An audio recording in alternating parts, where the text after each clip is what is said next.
Hi everybody, and a warm welcome back to Maple Leaf Customs in Switzerland.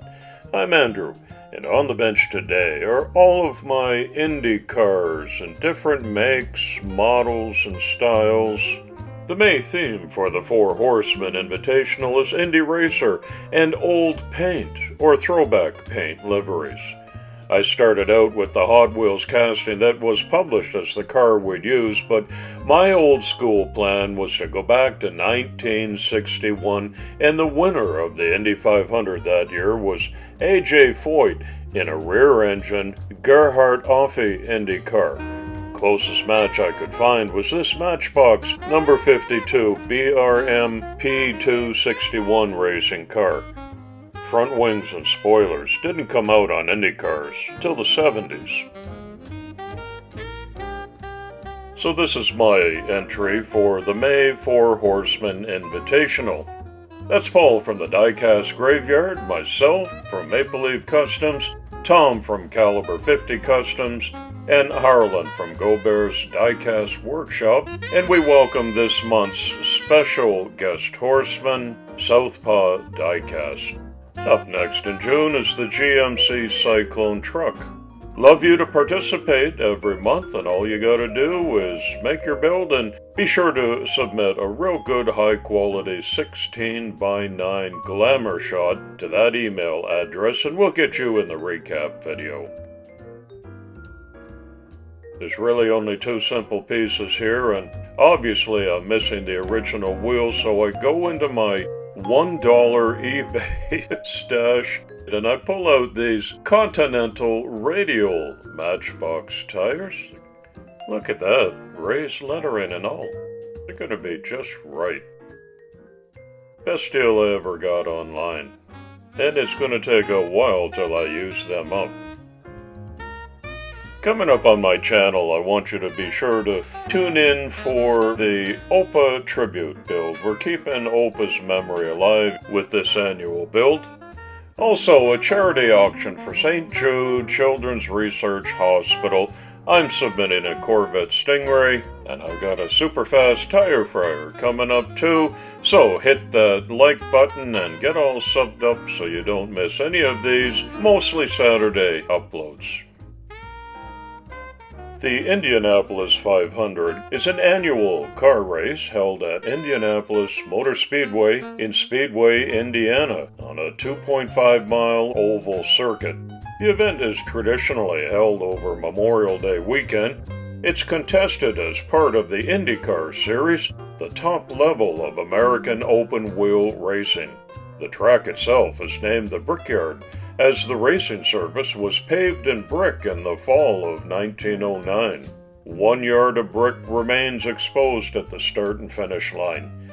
The event, billed as the greatest spectacle in racing, is considered part of the Triple Crown of motorsport, along with the 24 Hours of Le Mans and the Monaco Grand Prix, with which it typically shares a date. I want to give a community shout out today to the Quirky Garage 1999, which is aptly named because you'll see uncommon models and brands here that are hard to source. I left a link in the description and you can swing by and check that out and get all subbed up there. Tell them you came by from Maple Leaf Customs. Thanks for doing that. Speaking of hard-to-source items, I don't have access to all of the brand-name hobby supplies, so I use what I've got around the house, and to descale some of these metal chassis, I just use a kitchen bathroom descaler, leave it in for about 2 minutes, and let it do its work. I follow that up with a metal polishing job using some flits, and that always turns out looking beautiful. After metal polishing, I'm always blackened up around my fingers and thumbs, so I take a second and get all cleaned up because I'm going to continue handling the castings, and I don't want to get all of that residue on my nice clean work. The original axles get a spin in my power drill with some sandpaper. I've taken the original hubs, cleaned them, primed them, and painted them red, which is not exactly like AJ's vehicle, but I think it looks good. Now I need to do some body modification, so I cover up that open engine in the back with some Epo putty, and then I close over and round off the open engine cowling at the back. After that dried up overnight, I give it a quick sanding with some 600 grit paper. I did a high gloss white base coat, clear coated that, and then masked up and painted some red highlights. I was having a good karma day because the unmasking left me razor sharp pinstripes down the side. The inaugural Indy 500 race was held in 1911 and was won by Ray Harun. The event celebrated its 100th anniversary in 2011, and the 100th run-in was held in 2016. There were 2 hiatuses for the 2 world wars. Josef Newgarden is the 2023 champion, but the most successful drivers are A.J. Foyt, Al Unser Sr., Rick Mears, and Helio Castroneves, each of whom has won the race 4 times. The event is steeped in tradition, in pre-race ceremonies, post-race celebrations, and race procedures.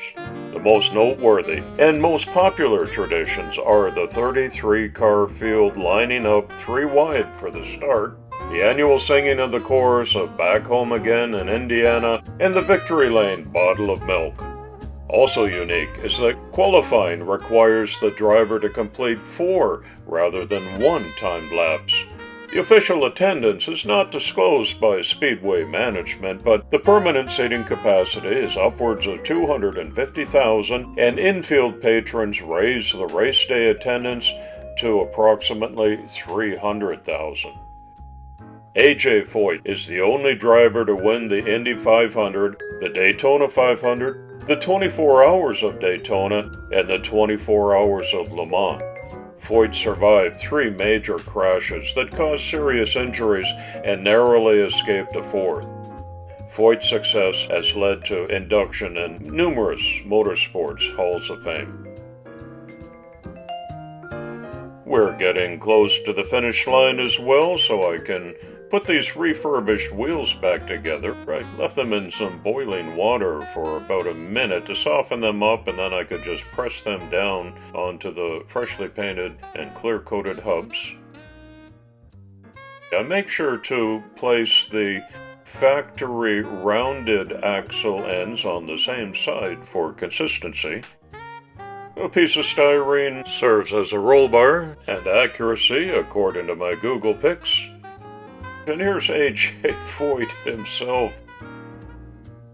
Thankfully, Google Images shows that he's in all white, which made my miniature figurine painting much easier today. That's a nice little 3D printed part. Okay. So all that's left is to put my refurbished and modified parts back together. There's only 1 screw in the front, and the rear is pressure mounted.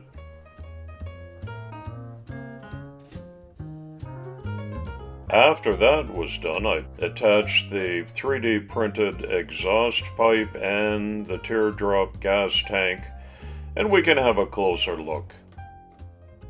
I think the decal work came out very well.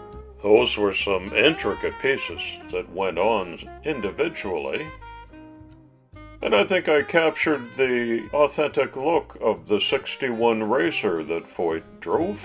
You can leave a respectful comment below and tell me what you think. This little thing sticking out of that front grille, I don't even know what that is, but put one on mine. Channel logo goes on the bottom. You can see the rear bumper bar I fashioned, and the driver will fit in there if the new owner so chooses. Here's the Matchbox that I started with no wheels, open engine, and an open rear engine cowling and dual exhaust pipes. And here's what I ended up with. This was special to me for 2 reasons. 1961 is the year I was born, and my name is Andrew Jonathan, so I've been called AJ by family and friends since day one. And when my father was teaching me to drive 16 years later, he started calling me AJ Foyt, due to my propensity to put the pedal to the metal in those early forays. There's the original one more time for comparison from the storied and historic career of race car driver A.J. Foyt. I pack it up in custom-made Four Horsemen plastic packaging, ready for mailing. This one is spoken for. Thanks for watching today, and I hope you'll look up all of the rest of the builds on this theme. Watch for a recap video too. Come on back soon, and often. It's coffee time.